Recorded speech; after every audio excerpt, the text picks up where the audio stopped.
Got you. He is Bleacher Report's lead baseball writer. Love his stuff. It's been so much fun having the chance to follow this season and follow you there, Scott. And let's talk first and foremost the Yankees and Red Sox here tonight. A lot of Yankee fans here in South Florida. We've got Price going up against Severino. A lot of people think this is going to be the night the Red Sox clinch it. If this was a couple of months ago, we might have looked at this game and said, Severino, easy win over David Price. But David Price, what has happened to him since the All-Star break?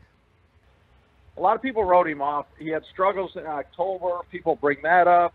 People thought, he was ineffective. But, Price is a smart veteran, and, he's made adjustments. And, you can't take that experience away. No, you can. And Severino, Yankee fans are hoping at some point just flips that switch again and he goes back to what we saw early on in the season. How much of what you've seen from Severino do you think is above the shoulders as opposed to in the shoulder? Yeah, he's still a young guy that I do think a lot of it's above the shoulders. I mean, it's kind of the opposite of what we just talked about with David Price, right? I mean, I think Price, he's got not just the talent, but the wherewithal, the knowledge, the years of experience to kind of get himself out of jams. Whereas Luis Severino is still trying to figure himself out. He's got great stuff. His fastball has been earlier in the year clocked as the fastest in baseball among starting pitchers. And sometimes that can be a little bit of a detriment. I mean, obviously the stuff is there and it's great, but if he's just relying on the stuff versus moving the ball around and outthinking hitters, then that can be a problem. It sure can. Aaron Judge also back. Scott Miller, Bleacher Report, joining us. Aaron Judge returned to the lineup, did go 0-4. But if you would have asked in the beginning of the year, Scott, the most valuable person on the Yankees team, would anybody have thought that an extended period or absence by Aaron Judge, it seems like this team needed Aaron Judge more than anything over this stretch. I mean, they've been atrocious over the last couple of weeks, the last month, and people are pointing to, well, we need to get Aaron Judge back. Aaron Judge, the MVP of the Yankees? I would, you're right. That's what everybody talks about, but I would disagree, and I would point in another direction. Along with Aaron Judge being out, shortstop D.J. Gregorius was also out. The Yankees sorely missed him. And, I think that is the reason right there for a lot of the Yankees slump post-All-Star break. You look at the numbers with Gregorius out, it's not just Judge, but it's Gregorius as well. Gregorius is kind of the quarterback of the infield. He plays a really good shortstop. His bat has been good. Early in the year, remember, he got up to a really hot start, hit a lot of home runs early, got the Yankees going. They're going to need all hands on deck in October. There's no question about it. I'm still concerned with Judge.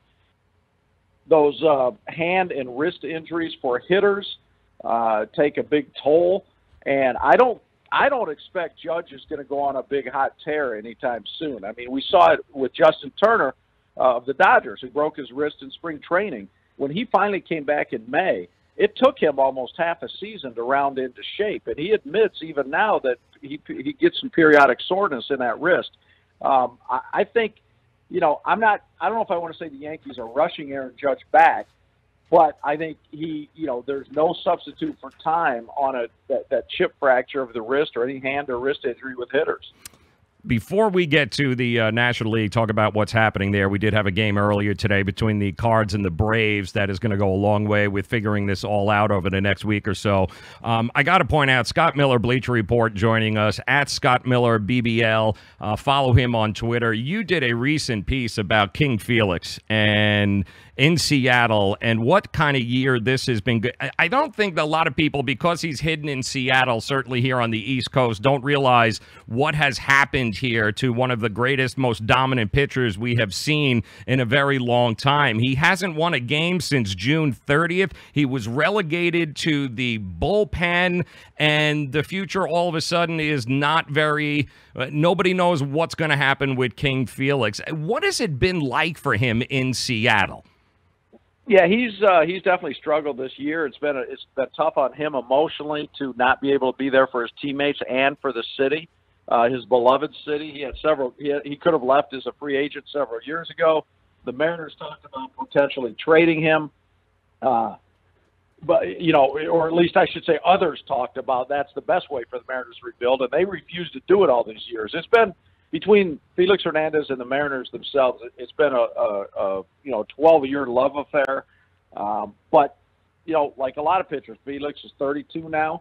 What used to be a 98 fastball, then a 95 mile an hour fastball, is down around 91, 92.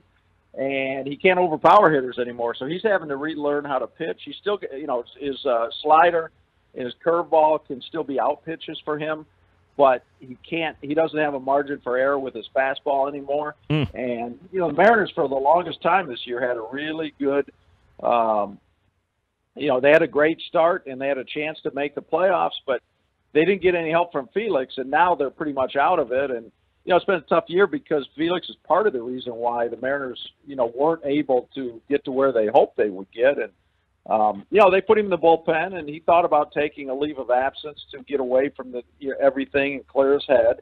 His wife came and met him and talked to him and, said, look, you don't need to feel bad. You've done so much for the team, for the city. You just need to be you. And he's trying to reinvent himself right now. And that's not an easy thing to do, especially for somebody that has been at the top of his game for as long as he has been at that game. One of the truly good guys in baseball. It's just an unfortunate situation that he fell off the cliff as fast and as far as he does. We've seen this in the past before, but it just seems as if it kept rolling downhill, and him and Stottlemyre Jr. and those guys over in Sid, they just haven't been able to figure it out for him yet. No, they haven't, and they're working hard with him. They've changed his whole routine. He used to throw like many starters. On the second day after he starts, he'd throw in the bullpen. They've taken that away. Now he throws just 10 or 15 pitches up from flat ground every single day. And the thinking is lessen the workload, but focus more sharply on what he needs to adjust to and save the bullets in his arm for the game. Scott Miller joining us, Bleacher Report. National League, we got people all worried about a possible three-way tie going on here. It seems to be a big traffic jam. We've got the Brewers, we've got the Cubs, we've got the Cardinals, you got Dodgers, you got Rockies, you got all of it. How do you think it's going to play out once we're all said and done here? The Dodgers are going to win the West. I don't think there's any question in my there's no question in my mind about that. They're just too deep for everybody else, and they're playing well, and they're just the best team. So that's going to leave Colorado in the wild card mix. And St. Louis got a tough schedule. I think Colorado can slip around St. Louis in the wild card.